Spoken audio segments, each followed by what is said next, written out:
All right, hello Pinkbike. We're here on a truly foul day at Crankworks. It's pouring rain outside, and so we're doing some bike checks.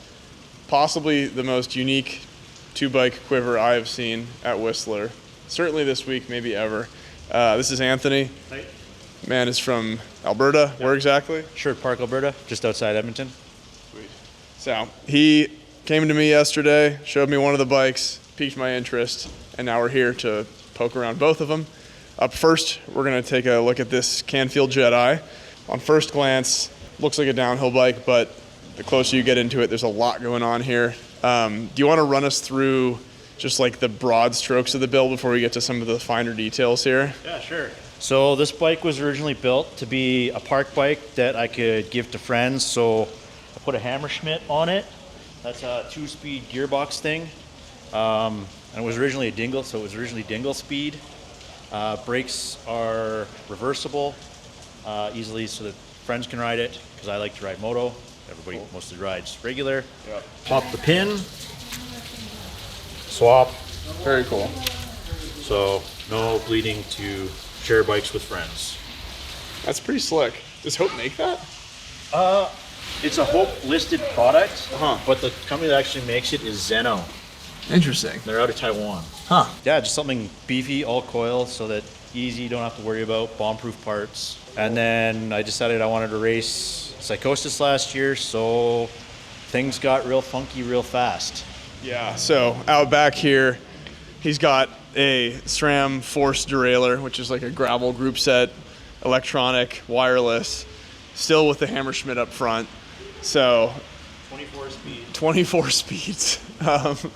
Pretty sick. And it's got a dropper post.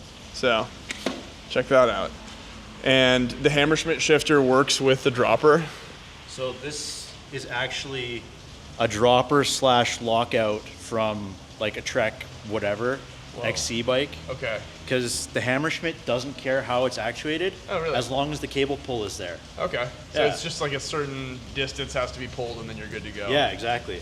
Beyond that, we've got the Dorado up front with a very unusual bar turn to it. And you said that's because of like the one-sided nature of the fork. It's kind of fatiguing in one direction, basically. Yeah, so talking to Craig at Avalanche about this, he says when you've got a coil and a damper in one side of the fork, the unequal loading of the fork actually causes it to twist.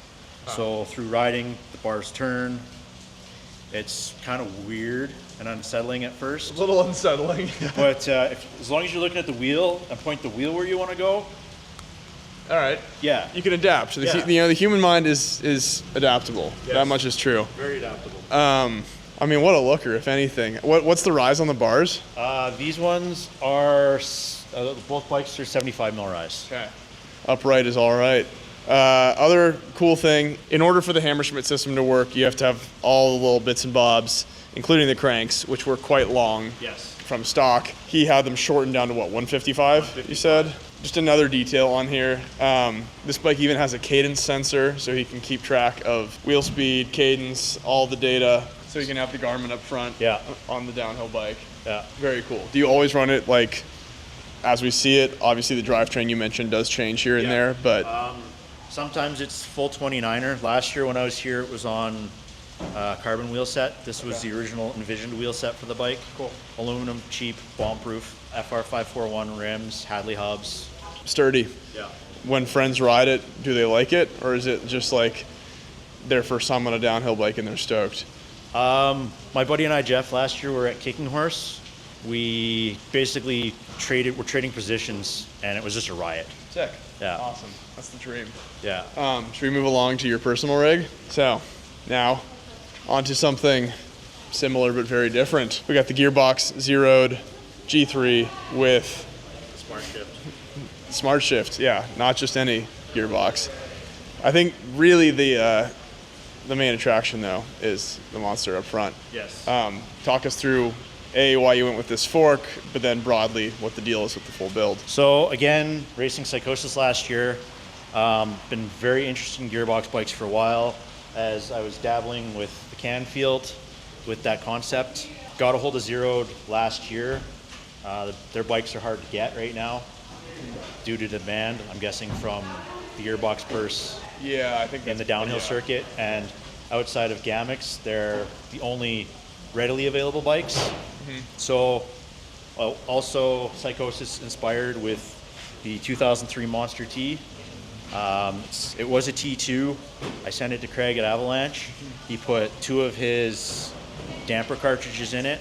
Forgive my ignorance here, but any external adjustments on this, or is it all It's just like fully externally adjustable. it is? Okay. You have to move the bars. Okay. So there's little red clickers on top Gotcha. and little red clickers underneath Okay. the bottom of the fork. Sweet. I think there's 22 clicks of adjustment for compression and rebound. Interesting. Cool.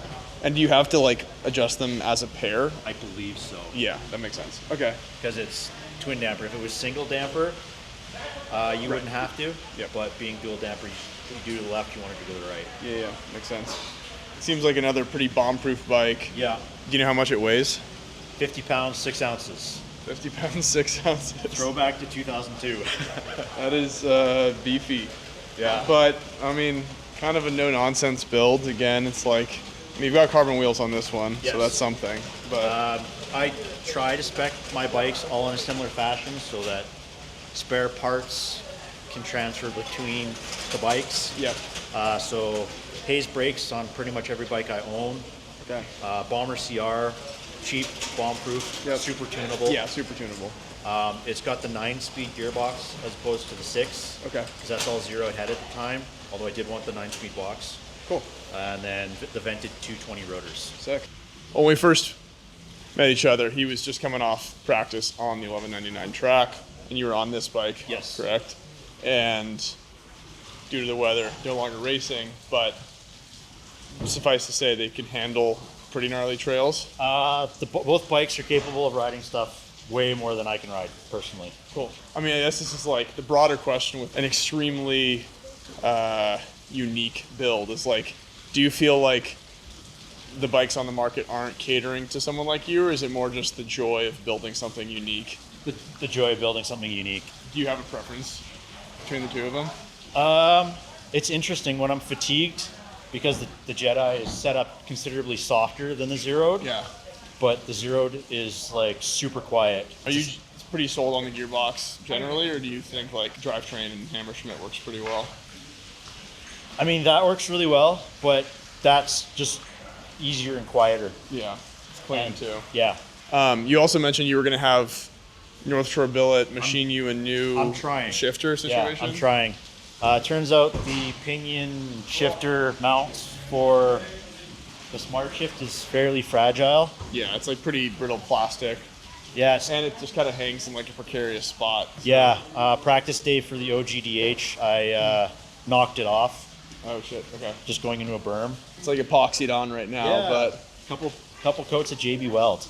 that'll do. Yeah. I mean, you're running a super high cockpit on both. Is Yeah. that just comfort, fit, what works for you kind of thing? Comfort fit.